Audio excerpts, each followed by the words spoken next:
Hello students, this is Ravindra Shrivastava और फिर से एक बार मैं आप सभी का स्वागत करता हूं कॉग्निटिव प्लेटफॉर्म पर। तो बेटे प्रीवियस लेक्चर में हम लोग ने चैप्टर नंबर 1 को फिनिश कर लिया था और आज हम एक नए चैप्टर के साथ आगे बढ़ेंगे बेटे। उसका नाम क्या है? Heron's formula. ठीक है, आज हम लोग हीरोन्स फॉर्मूला के बारे में पढ़ेंगे और इसके इसके एप्लीकेशन को सीखेंगे। ठीक है, हीरोन्स फॉर्मूला बेसिकली कहाँ पर यूज किया जाता है? जब हम ट्रायंगल के एरिया को फाइंड करते हैं तो ट्रायंगल के एरिया को बेटे हम लोग कई तरीकों से फाइंड कर सकते हैं। ठीक है, लेकिन हमें ये पता होना चाहिए कि हमें सिचुएशन कैसी गिवन है वहां पर। ठीक है, अगर मान लो बेटे कि हमें वहां पे ये दिया हुआ है कि ट्रायंगल का बेस दे दिया गया बेटा, और क्या दे दिया गया? एल्टीट्यूड दे दिया गया। क्या क्या? बेस और altitude. Altitude mean vertical height of the triangle. ठीक है, जैसे इधर आप देखो, जैसे ये ट्रायंगल लिखा बना हुआ है, ठीक है ना। ट्रायंगल में अगर आपको एल्टीट्यूड पता है, एल्टीट्यूड मीन्स क्या? मतलब वर्टिकल हाइट पता है ट्रायंगल की, ठीक है, और बेस पता है आपको। तो आप क्या करोगे? बेसिकली सिंपल सा एक फॉर्मूला होता है कि area of triangle equal to half into base into height. When height और एल्टीट्यूड दोनों एक ही चीज है, व्हेन हाइट और एल्टीट्यूड एंड बेस, या आप इसे और कर लो या एंड, ठीक है, and base of triangle are given. अगर हमें इसका बेस पता है बेटे और क्या पता है? एल्टीट्यूड पता है, तो हम क्या करेंगे बेटे? Easily half into base into height लगाकर हम लोग क्या कर लेंगे? हम लोग जो है इजिली फाइंड आउट कर लेंगे एरिया ऑफ द ट्रायंगल। अब या मान लो अगर हमारे पास इक्विलेटरल ट्रायंगल है। देखो बेटे, टाइप्स ऑफ ट्रायंगल आपको पता ही है। ठीक है, there are three types of triangle. First is equilateral, second is scalene and third is isosceles triangle. ठीक है, आप उसकी प्रॉपर्टीज तो पता ही होंगी। तो अभी हम फिलहाल बेसिकली यहाँ पर हम डिस्कस कर रहे हैं कि जब अगर हमारे पास कैसा ट्रायंगल है, हमारे पास अगर इक्विलेटरल ट्रायंगल है। कैसा? इक्विलेटरल ट्रायंगल है, जिसका मतलब क्या होता है कि ट्रायंगल की तीनों साइड कैसी होनी चाहिए? इक्वल होनी चाहिए। तब अगर उसका एरिया हमसे फाइंड करने को बोल दिया जाए तो हम लोग क्या लगा देंगे बेटे? √3/4 side into side, √3/4 side into side, या √3/4 साइड स्क्वायर, और बोल सकते हैं √3/4 a square, where a is the side of triangle. अगर हमें इसकी साइड पता है बेटे, क्योंकि देखो साइड क्या होती है? साइड क्या होता है? साइड क्या होती है इक्विलेटरल ट्रायंगल की? इक्वल होती है ना। तो हम बेटे इक्विलेटरल ट्रायंगल का एरिया √3/4 a स्क्वायर या साइड स्क्वायर से इजिली फाइंड कर सकते हैं। क्लियर है? ठीक है। अब हेरोन्स फॉर्मूला जो कि हम लोग को पढ़ना है, इसको समझने से पहले हम लोग ये जान लेते हैं कि पेरीमीटर ऑफ एनी शेप और एरिया दोनों में क्या डिफरेंस है। ठीक है, तो हम ट्रायंगल को बेसिकली यहाँ पर बेस मान के चलेंगे। ठीक है, तो देखो बेटे, जैसे यहाँ ट्रायंगल आपके पास सामने बना हुआ है, और यहाँ हम एक काम करते हैं, पहले इसको इरेज करते हैं और फिर आपको समझाते हैं कि एरिया और पेरीमीटर और सेमी पेरीमीटर इसमें कैसे यूज किया जाएगा इस चैप्टर में। ठीक है, तो देखो, जैसे मान लो बेटे आपके पास ट्रायंगल गिवन है, ठीक है, ए बी सी। बेटे देखो एरिया क्या है? एरिया मतलब क्या कि ये शेप कितने एरिया को कवर कर रहा है। ठीक है, अपनी साइड से कितने एरिया को कवर कर रहा है। तो एरिया जो मेन इसका पोर्शन है वो कौन सा पोर्शन है बेटे? एरिया जो मेन पोर्शन है वो कौन सा है बेटा? जो एरिया का मेन पोर्शन है वो ये एरिया बेटा आपका पूरा। ठीक है, इसे क्या बोलेंगे? एरिया। ये आपका पूरा एरिया है। ठीक है, अगर पूछा जाए कि सेमी या perimeter, perimeter of any shape कैसे निकालेंगे? पेरीमीटर, तो पेरीमीटर क्या होता है बेटे? किसी भी शेप या किसी भी पॉलीगॉन, पॉलीगॉन बेसिकली साइड से मीटअप करके बनता है। तो किसी भी पॉलीगॉन का अगर हमें क्या निकालना है? पेरीमीटर निकालना, तो हम क्या करेंगे? उस पॉलीगॉन में जितनी भी साइड्स आ रही है, जितनी भी साइड्स आ रही है उनका क्या कर लेंगे? सम कर लेंगे। क्या कर लेंगे? सम कर लेंगे। तो हमें वहां से क्या मिल जाएगा? Perimeter of given particular shape. ठीक है, जैसे हम अगर यहाँ पेरीमीटर निकालना चाहें तो पेरीमीटर के लिए हम क्या कर सकते हैं? ए बी, जो कि इसकी एक साइड है, plus B C plus C A B plus B C plus C A. तो यहां से हमें जो भी गिवन होगा वो हमें क्या पता चलेगा? वो ट्रायंगल का पेरीमीटर। केवल ट्रायंगल में ऐसा नहीं होता। अगर आपको मान लो आपके पास दिया हुआ है क्या? आपके पास दिया हुआ है रेक्टेंगल। ठीक है, तो रेक्टेंगल में भी सेम कॉन्सेप्ट फॉलो करता है। अगर पूछे इसका एरिया कहां पर है बेटे, इसका एरिया कहां पर है, क्योंकि देखो इसमें होता क्या है? लेंथ, सॉरी लेंथ कह रहा हूं, इधर लेंथ होगा, लेंथ एंड ब्रेथ। ठीक है, तो अगर कहा जाए कि इसमें बेटा एरिया क्या है, तो सर जो उसकी साइड जितने पार्ट को कवर कर रही हैं, बाउंड कर रही हैं, वो हमारा एरिया हो गया। ठीक है। तो अगर पूछा जाए कि इसका अगर हमको निकालना हो क्या, इसका निकालना हो हमें पेरीमीटर, तो पेरीमीटर बेसिकली आप लोगों ने पढ़ा क्या है, क्या पढ़ा है पेरीमीटर फॉर्मूला, थोड़ा सा बेस लेके चल रहे हैं फिर स्टार्ट करते हैं। पेरीमीटर का बेस आपने क्या पढ़ा हुआ है, सॉरी फॉर्मूला क्या पढ़ा हुआ है, 2 ब्रैकेट में एल प्लस बी, ये पढ़ा हुआ है। ठीक है। लेकिन ये फॉर्मूला बना कैसे, ये फॉर्मूला बना कैसे ये देखते हैं। देखो अगर हम 2 से मल्टीप्लाई कर दें अंदर तो 2l प्लस 2b, इसको और ब्रेक करें बेटे तो l को l 2l को l plus l, b 2b को b प्लस b लिख सकते हैं। ठीक है। और आपको एक चीज पता है बेटे क्या, आपको ये पता है कि रेक्टेंगल की जो अपोजिट साइड्स होती हैं वो इक्वल होती हैं। ठीक है। तो अगर यहां पर ए बी सी डी, अगर ए बी एल है तो डी सी भी कितना होगा बेटे, एल होगा, होगा कि नहीं होगा। और अगर बी सी बी है तो ए डी भी कितना होगा, बी होगा।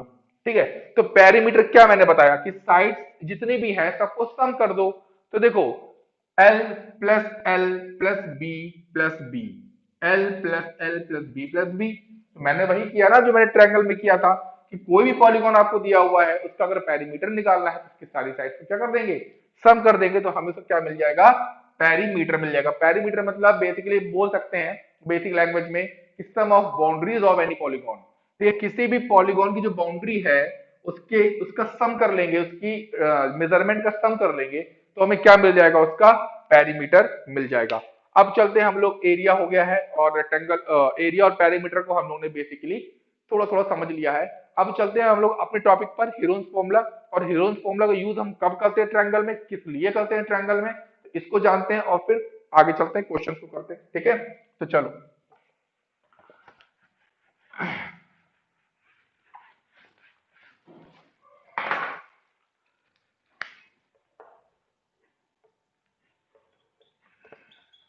देखो बेटे, अगर हमें बेटे कोई ट्रायंगल गिवन है, कोई ट्रायंगल गिवन है, अब अगर ट्रायंगल में हमें ना इसका बेस, और बेस चलो मानते हैं पता है, लेकिन मान लो इसका एल्टीट्यूड नहीं पता है, मुझे एल्टीट्यूड नहीं पता है। अब हमें इसका, इसकी तीनों साइड्स पता है, हमें ट्रायंगल की तीनों साइड्स पता है। जैसे आप लेट कर सकते हो कि मान लिया, लेट कर लिया कि ए बी जो साइड थी वो ए सेंटीमीटर, ए सी जो साइड थी वो बी सेंटीमीटर, और जो बीसी साइड थी वो सी सेंटीमीटर, इतना हमें गिवन है। अब कहा जाए कि अगर हमें ट्रायंगल की साइड्स गिवन है, ट्रायंगल की साइड गिवन है, तो हमें ट्रायंगल का एरिया फाइंड करके बता दो। ट्रायंगल की साइड गिवन है तो हमें क्या करना है, ट्रायंगल का एरिया फाइंड करना है। तो देखो सबसे पहले से कुछ स्टेप होते हैं, स्टेप को समझते हुए चलते हैं। पहला स्टेप हमें क्या फाइंड करना होगा, इसका पहला स्टेप हमें फाइंड करना होगा क्या, सेमी पेरीमीटर। क्या फाइंड करना होगा, सेमी पेरीमीटर। अब देखो, अभी तो आप कहोगे सर आपने बताया पेरीमीटर क्या होता है, मतलब तीनों साइड को सम कर दो पेरीमीटर आ जाएगा। लेकिन सेमी पेरीमीटर क्या है, सेमी पेरीमीटर पहली बात तो डिनोट किससे करते हैं, स्मॉल एस से। ठीक है। अब हमें जो है पता करना है सेमी पेरीमीटर, तो सेमी मतलब आधा, जैसे पता है सेमी सर्कल, तो सर्कल क्या होता है पूरा, और सेमी कर दिया तो सर्कल क्या होता है, इक्वली पार्ट में आधा आधा। उसी तरह अगर पेरीमीटर, हमें पेरीमीटर केवल हमने बोलना होता तो हम तो केवल पेरीमीटर बोलते, मतलब क्या, तीनों साइड का सम। और सेमी लगा दिया है तो मतलब क्या, ट्रायंगल के पेरीमीटर का हाफ। तो इसका फॉर्मूला क्या लगाएंगे बेटे हम लोग, ए plus B plus C upon, ए plus B plus C upon 2।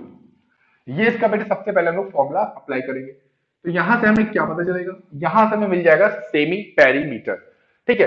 कभी कभी क्या होता है, सेमी पेरीमीटर गिवन होता है, क्वेश्चन में लिखा होगा साफ साफ सेमी पेरीमीटर गिवन होता है, तब हमें डायरेक्ट एस की वैल्यू पता होगी। ठीक है। एस क्या होगा, हमें नोन होगा। जब एस नोन होगा तब हमको जो है ये फॉर्मूला अप्लाई नहीं करना है, एस तो हमको पता ही पता है। हाँ, एक ऐसी कंडीशन होती है जहां पर हमें सेमी पैरामीटर पता भी होगा और तब भी हमको इस फॉर्मूले को यूज करना पड़ जाएगा। सर वो कौन सी कंडीशन है, मान लो किसी ट्रायंगल में तुमको दे दिया गया कि ए है 5 सेंटीमीटर, बी है 6 सेंटीमीटर, सी पता नहीं है, और पेरीमीटर आपको, सेमी पेरीमीटर मान लो आपको दे दिया 20 सेंटीमीटर, 20 सेंटीमीटर। ठीक है। अब अब क्या करना है, अब हमें तीसरी साइड तो चाहिए ही चाहिए। अगर तीनों साइड नहीं पता होंगे बेटे तो हम हीरोन्स फॉर्मूला को अप्लाई नहीं कर पाएंगे। और हमको देखो बेटे एस भी पता है, हमें सेमी पेरीमीटर दे भी दिया गया है 20 सेंटीमीटर, ए भी दे दिया गया है 5 सेंटीमीटर, बी भी दे दिया गया है 6 सेंटीमीटर। बट सी को पता करने के लिए हमें इस फॉर्मूला का अप्लाई करना पड़ेगा, जहां से हम सी को फाइंड कर सकते हैं। क्या सर हमेशा सी ही अननोन रहेगा? ऐसा नहीं है। देखो कैसे कंडीशन बन सकती है।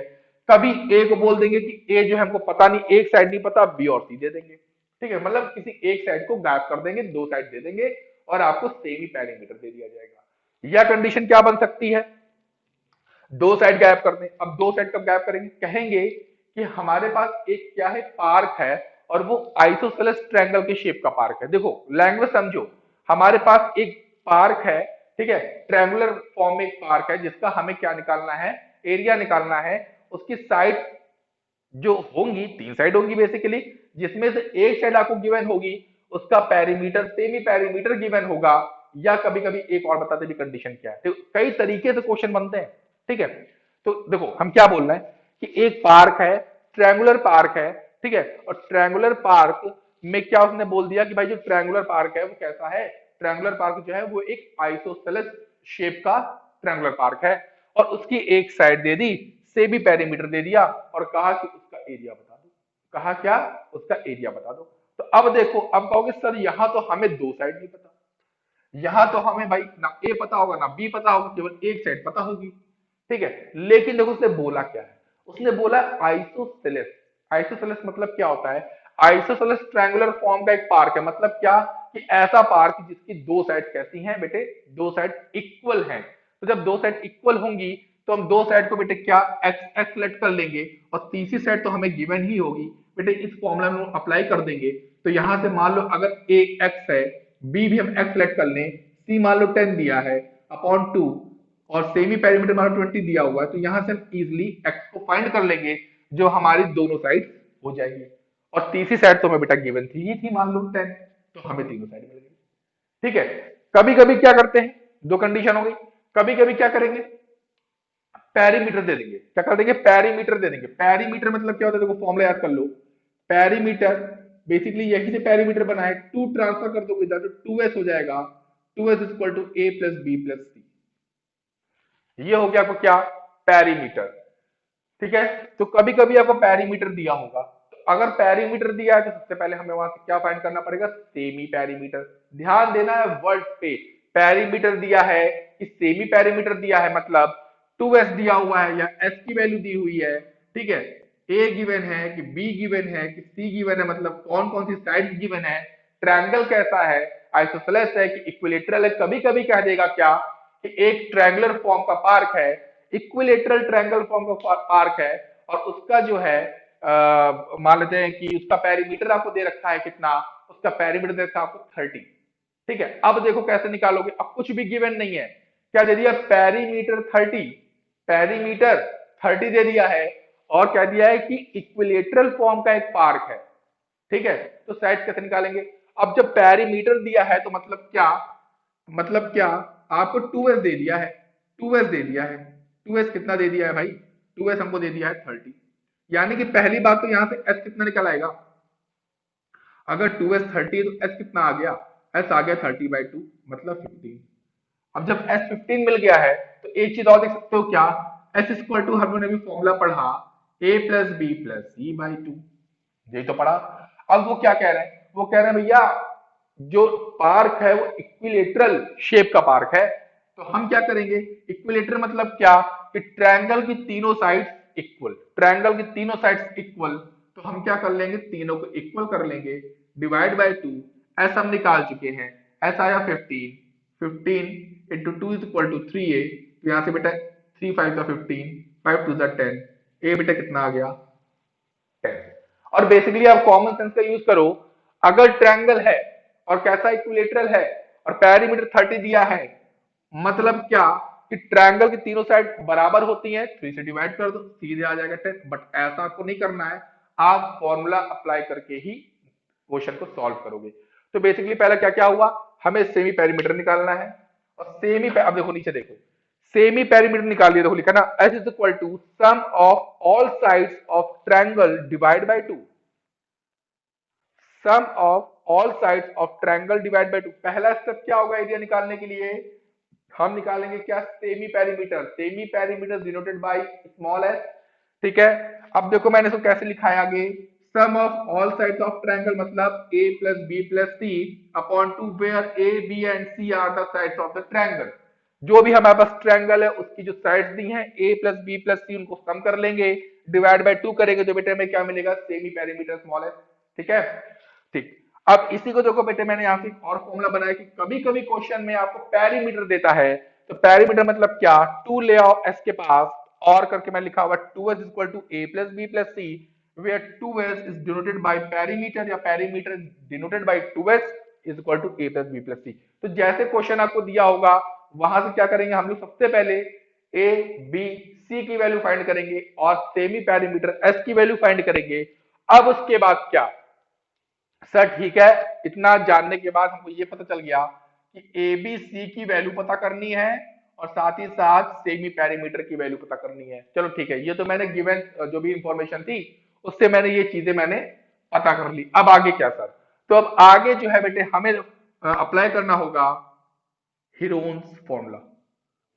ठीक है, हीरोन्स फॉर्मूला अप्लाई करना होगा बेटे। क्या होता है, डेल्टा से बेटे, ठीक है, डेल्टा एक साइन होता है, इससे हम लोग डिनोट करते हैं एरिया ऑफ ट्रायंगल। जब हम एरिया फाइंड करते हैं, जब हमें साइड गिवन होती है ट्रायंगल की, ठीक है, तो delta is equal to under root S, दूसरे ब्रैकेट में S minus A S minus B S minus C, बीच में बेटे जो ब्रैकेट क्लोज ओपन हो रहे हैं उनके बीच में हम, जब कोई साइन नहीं होता है बेटे तो क्या लेट करते हैं, मल्टीप्लाई।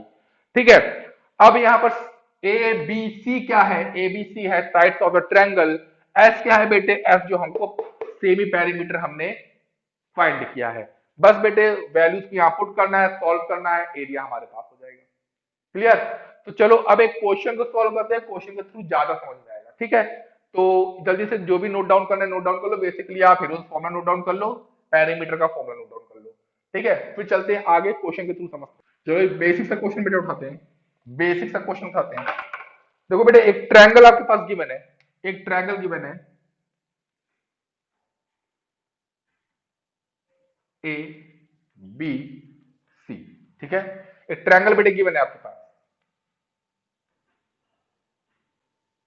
ठीक, अब बेटे देखो इसमें ट्रायंगल में क्या बोला है, क्वेश्चन हम बोले, क्वेश्चन समझना, find the area of a triangle two sides of which are, two sides of which are, कोई भी दो साइड आप ले सकते हो, two sides of which are 8 centimetre and 11 centimetre. हम लेट कर दिया 8 सेंटीमीटर और 11 सेंटीमीटर, कोई दिक्कत नहीं है, बिल्कुल लेट कर लिया। And the perimeter is 32। अब देखो पेरीमीटर इज 32, पेरीमीटर गिवन है बेटे, देखो ध्यान से, देखो दे दिया ना, perimeter is equal to 32 centimetre.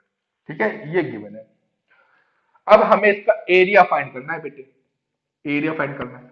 और क्या क्या दिया है, अगर बेटे इसकी तीन साइड कर लें, ए बी सी, तो बेटा हमें दिया हुआ है A equal to 8 centimetre, b is equal to 11 centimetre and c is equal to what, I don't know। ठीक है, तो सबसे पहले हम लोग c को काउंट करेंगे, c को निकालेंगे कैसे। अब देखो बेटे हमें गिवन क्या है, गिवन है हमको पेरीमीटर। पेरीमीटर मतलब मैंने बताया था s, नहीं 2s। s क्या होता है, सेमी पेरीमीटर। और अगर पेरीमीटर गिवन है तो उसको हम 2s से डिनोट करेंगे, इज इक्वल टू कितना दिया बेटे 32। ठीक है, अब देखो 2s का फॉर्मूला बेटे भी आपने नोट किया होगा, a plus B plus c. 2s की वैल्यू 32 हम यहां पुट कर देते हैं। ठीक है, तो यहां से बेटे देखो a की वैल्यू दी है हमें कितना, a की वैल्यू दी है 8, b की वैल्यू बेटे 11, c की वैल्यू हमें नहीं पता है। तो 32 equal to 11 plus 8 19 plus c, then 32 minus 19 equal to c, तो कितना हो जाएगा बेटे 13 equal to C, 13 centimetre is equal to C. ठीक है, तो देखो बेटे हमने यहां से सी की वैल्यू भी फाइंड कर दी, कितना 13 सेंटीमीटर। पहला काम क्या था, ए बी सी तीनों की वैल्यू पता होनी चाहिए, हमने तीनों की वैल्यू निकाल दी भाई। ठीक है, अच्छा सर, ये तो ठीक है, हमें एस की भी वैल्यू चाहिए ना, हमें तो एस की भी वैल्यू चाहिए। ठीक है, कोई दिक्कत नहीं। एस की वैल्यू कैसे? हमें पता है कि सेमी पेरीमीटर क्या होता है, पेरीमीटर का हाफ होता है। सेमी पेरीमीटर क्या होता है, पेरीमीटर का हाफ होता है बेटे। और पेरीमीटर कितना गिवन था बेटे, 32। तो बेटे देखो एस भी हमको मिल गया। एस कितना आ गया, 16 सेंटीमीटर। क्लियर है? अब ध्यान देना क्या, कि एस की जो वैल्यू आएगी, यानी कि सेमी पेरीमीटर की जो वैल्यू आएगी, वो गिवन साइड से ऑलवेज भी बड़ी होगी। ठीक है, मैंने क्या बोला, जो पेरीमीटर आएगा, सेमी पेरीमीटर जो आएगा, वो ऑलवेज भी बड़ा होगा किससे, given the side of the त्रिभुज, मतलब ट्रायंगल। ठीक है, तो ट्रायंगल की साइड गिवन होगी, उससे सेमी पेरीमीटर बड़ा ही आना चाहिए। ठीक है, अब हम लोग क्या करेंगे, अब हमें देखो, हमने क्या बताया था भाई, हमको तीनों साइड पता होनी चाहिए, पता हो गई। हमें सेमी पेरीमीटर पता होना चाहिए, पता हो गया। अब हमें निकालना है एरिया। तो एरिया के बेटे मैंने फॉर्मूला क्या बताया, फॉर्मूला बेटे मैंने क्या बताया, फॉर्मूला बताया मैंने, ए, ए नहीं होता है, ए नहीं होता है, देखो हमको खुद ही नहीं आ रहा। ठीक है, क्या होता है बेटे, जल्दी से बताओ। S, S minus A, S minus B, S minus C. ठीक है, आगे चलते हैं, आगे चलते हैं। एस बेटे कितना, 16 into S minus A, S minus A, 16 minus 8 means 8। S minus B, 16 minus 11 means 5. S minus C, 16 minus 13 means 3. अब इसका चाहिए अंडर रूट। तो देखो बेटे, देखो हम 16 को क्या लिख सकते हैं बेटे, 8 इंटू 2 इंटू 8 इंटू 5 इंटू 3। अब बेटे अंडर रूट से कोई भी नंबर जब बाहर आता है, बाहर निकलता है, तो उसका पेयर अंडर रूट के अंदर जरूर बनना चाहिए। अगर पेयर बन रहा है तभी हम उसको बाहर निकाल सकते हैं। तो देखो 8 8 का पेयर बन रहा है, तो मैंने 8 क्या कर लिया, बाहर निकाल लिया। ठीक है, 8 मैंने क्या कर लिया, बाहर निकाल लिया। अब अंदर क्या क्या बचा, 2 बच गया, 5 बच गया, 3 बच गया। अब इनका तो पेयर बन ही नहीं रहा है, तो क्या करें, बाहर निकालेंगे ना। अब इनको बाहर नहीं निकालेंगे, तो इनको क्या कर सकते हैं, अंदर ही रूट के रखेंगे मल्टीप्लाई करके। 5 टू द 10, 3 द 30। देखो बेटा कितना इजी है, ये आपका आंसर आ गया, 8 रूट 30 सेंटीमीटर स्क्वायर। ठीक है, तो ये तो बहुत बेसिक सा क्वेश्चन था। ठीक है, एक और क्वेश्चन लेते हैं, एक और क्वेश्चन ले लेते हैं। ठीक है, चलो, तो अगला क्वेश्चन बेटा हम ले रहे हैं। देखो क्वेश्चन समझना, तो बेटा आपको दिख रहा होगा, क्वेश्चन आपको दिख रहा होगा, a triangular park ABC has sides. पहले हम एक ट्रायंगुलर पार्क ड्रॉ करते हैं। एक ट्रायंगुलर पार्क आपको दिया हुआ है, ठीक है, a b c, has side 120 metre, 80, 120 metre, ठीक है, 80 मीटर,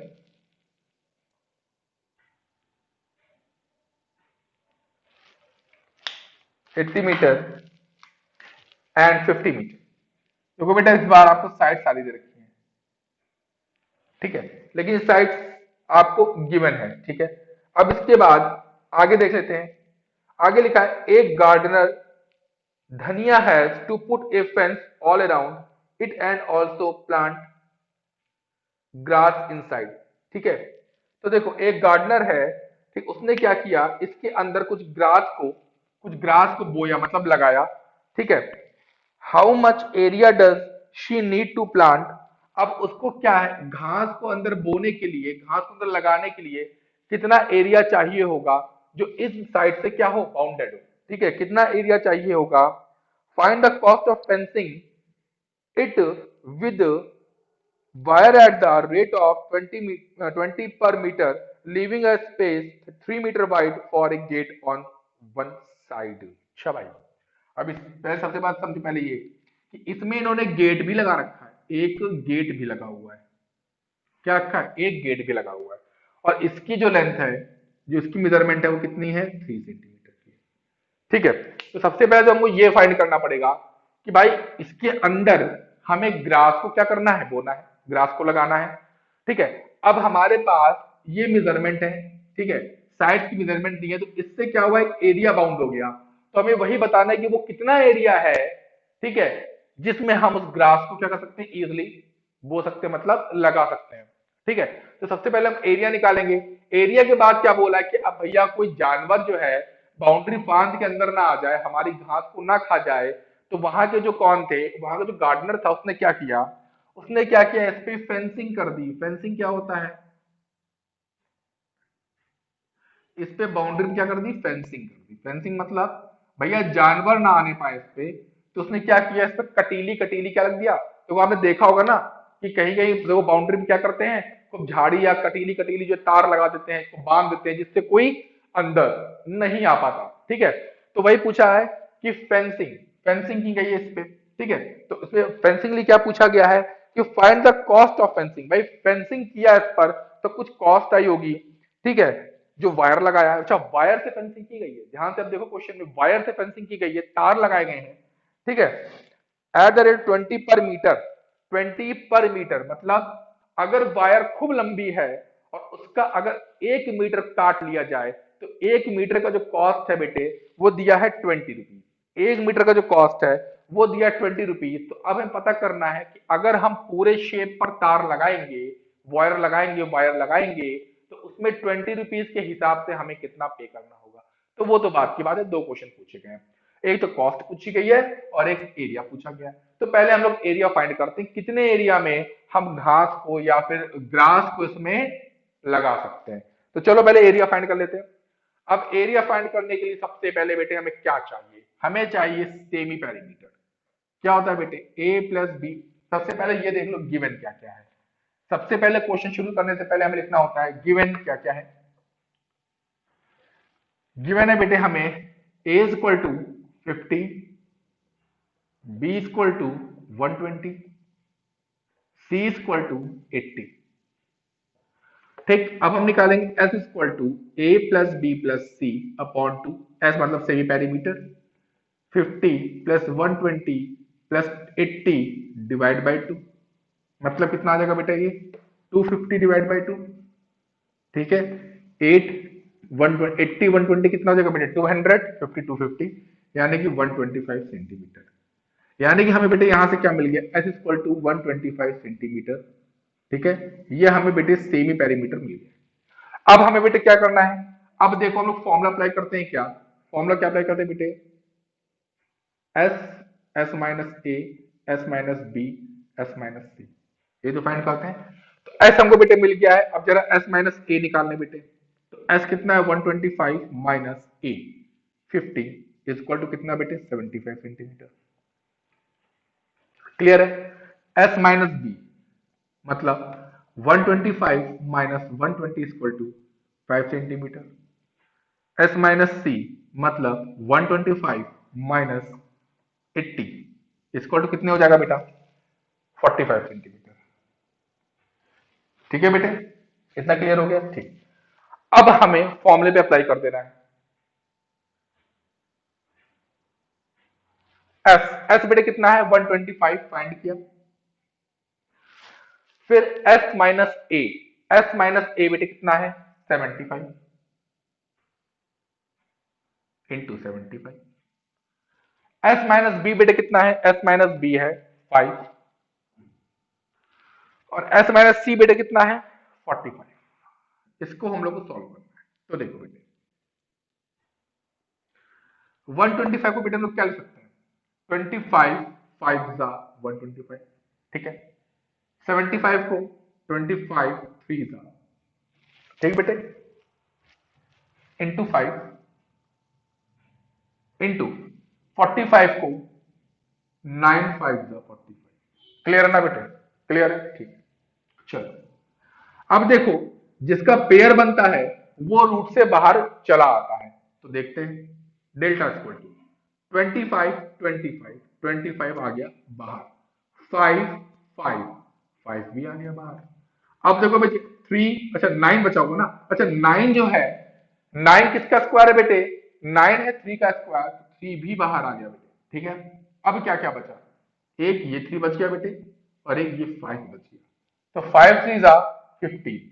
तो अब ये 15 इनका बेटा पेयर नहीं बन रहा है, तो इसको हम अंडर रूट में रखेंगे 50। तो बेटे 25 5 जा कितना होगा, 125, 3 जा 375, 375 रूट 15 सेंटीमीटर स्क्वायर। तो बेटे ये तो वो एरिया फाइंड हो गया जिसमें हमें क्या करना है, ग्राफ को लगाना है। ठीक है, तो वो तो एरिया हमने फाइंड कर लिया। अब देखो, अब हमें इससे फेंसिंग करनी है भाई। ये तो भैया मैंने घास घास लगा दी है। अब हमें क्या करना है, अब हमें करनी है फेंसिंग। अच्छा, फेंसिंग कहां पर की जाती है, तो हमेशा जो भी हमारे पास जिस शेप का ग्राउंड है, जिस शेप का हमारे पास, ठीक है, तो उस शेप की जो बाउंड्री होती है उस पर ही फेंसिंग करते हैं। और बाउंड्री से मैंने बताया था कि बाउंड्री से हमेशा क्या निकलता है, पेरीमीटर निकलता है। पेरीमीटर मतलब सम ऑफ ऑल साइड्स या sum of boundaries of this triangle. जितना भी ट्रायंगल की बाउंड्री की लेंथ को सम कर दें तो वही पेरीमीटर होता है। और उसी को जानने के बाद ही हमको पता चल पाएगा कि हमें कितना लंबा तार चाहिए, क्योंकि जितनी इसकी डिस्टेंस मतलब जितनी जितनी इसकी तीनों बाउंड्रीज की लंबाई होगी उतना ही लंबा तो तार लेके आएंगे, वायर लेके आएंगे और उसमें लपेट देंगे। तो सबसे पहले तार की लंबाई पता करने के लिए, वायर की लेंथ को पता करने के लिए सबसे पहले हमें इस शेप का, ठीक है, जो ट्रायंगल है इस शेप का पहले सबसे पहले पेरीमीटर पता करना पड़ेगा। जब पेरीमीटर मिल जाएगा तब हम क्या कर लेंगे, इजीली हम वायर को ला सकते हैं। उतना ही वायर आएगा जितना पेरीमीटर होगा। और हमें यह पता है कि 1 मीटर वायर का कॉस्ट पता है 20, तो हम जितना भी पेरीमीटर आएगा, जितनी भी वायर आएगी उसे 20 से मल्टीप्लाई कर देंगे और हमें कॉस्ट भी मिल जाएगी। तो चलो जल्दी से कर लेते हैं आगे।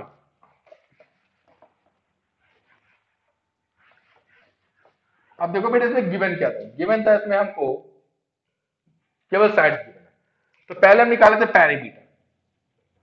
अब किस सेमी पेरीमीटर नहीं निकालेंगे, पेरीमीटर निकालेंगे। पेरीमीटर क्या होता है बेटे, ए प्लस बी प्लस सी, यही तो होता है। अच्छा, ए कितना है बेटे 50, बी कितना है बेटे 80, सी कितना है बेटे 120, अभी ऐड करके कितना है 250। मीटर है ना बेटे, हाँ मीटर है। तो बेटे ये मीटर में आ रहा है, ठीक है, ध्यान रखना मीटर में है। तो अब बेटे देखो यहां से 2s यानी कि हमें पेरीमीटर मिल गया है। क्या मिल गया, पेरीमीटर बेटे कितने मिल गया 250।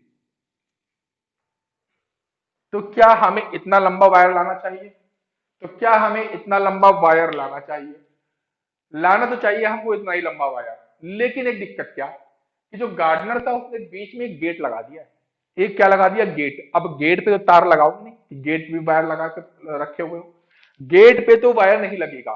तो अब जो गेट की लेंथ है, जो गेट की डिस्टेंस है 3 सेंटीमीटर, इसको हम टोटल पेरीमीटर से क्या करेंगे, लेस करेंगे। तब हमको पता चलेगा कि एक्चुअली में हमें कितना वायर चाहिए, एक्चुअली में हमें कितना वायर चाहिए जो इसकी केवल बाउंड्रीज को कवर करे, ना कि गेट को भी। तो गेट की लेंथ को टोटल पेरीमीटर से क्या करना होगा, सब्ट्रैक्ट करना होगा। ठीक है, अब निकालेंगे actual length of wire is equal to 250 metre minus 3 metre is equal to 247 metre. यानी कि अब हमको 247 मीटर का वायर चाहिए, इतना वायर चाहिए, वही हम इस पे लपेट देंगे। अब हम गए दुकान पर, हमने कहा भैया हमको 247 मीटर का एक वायर चाहिए, इतना लंबा। उसने कहा फ्री में तो देंगे नहीं, फ्री में तो देंगे नहीं। तो हमने कहा, कितना के दोगे भाई, तो उसने कहा कि भैया 1 मीटर 20 रुपए का है, 1 मीटर वायर लोगे तो 20 रुपए का देंगे। अब आप जितना चाहिए भैया मल्टीप्लाई कर लो। जैसे एक सेब है 5 रुपए का, हमें 50 सेब चाहिए, 250 रुपए के हो। ठीक है, तो उसी तरह हमें क्या करना है भाई, दुकानदार को फ्री में तो वो हमको देगा नहीं। ठीक है, तो अब हमको पैसा देना पड़ेगा। तो हमें क्या पता है कि cost of 1 metre wire is equal to कितना, 247। Cost of 1 metre wire equal to 247। So cost of 240, sorry sorry sorry 20 rupees. Cost of 1 metre wire equal to 20 rupees. 247 metre wire is equal to 240 multiply 247 multiply 20। Multiply कर दो, 7 two the 14, 4 two the 19, 2 two the 4, यानी कि 4940 rupees आपको पे करना होगा 247 metre लंबा तार वायर लाने के लिए, जिससे आप क्या करोगे, इस पे फेंसिंग कर दोगे और कोई भी एनिमल आपकी घास को नहीं खा पाएगा। ठीक है, तो जल्दी से नोट डाउन करो बेटे, ऐसे क्वेश्चंस आपको मिलेंगे भी और। ठीक है, जल्दी से नोट डाउन करो बेटे। इसको नोट डाउन करने के बाद अब जो है हम लोग क्या करेंगे, नेक्स्ट लेक्चर में क्या करेंगे, इसके आगे प्रोसीड करेंगे और भी कई सारे वैरायटीज देखेंगे ऑफ क्वेश्चंस की। ठीक है, बेसिक मैंने आपको बता दिया है, बस क्वेश्चन में थोड़ा क्या करेंगे, घुमाव करेंगे, थोड़ा सा घुमाएंगे क्वेश्चन को, बाकी क्या होगा, हमें बस इन्हीं फॉर्मुलों को यूज करके हमें अपना आंसर गेट कर लेना है। ठीक है बेटे, तो आज के लिए इतना, सब लोग को प्रैक्टिस करते रहो। Good bye.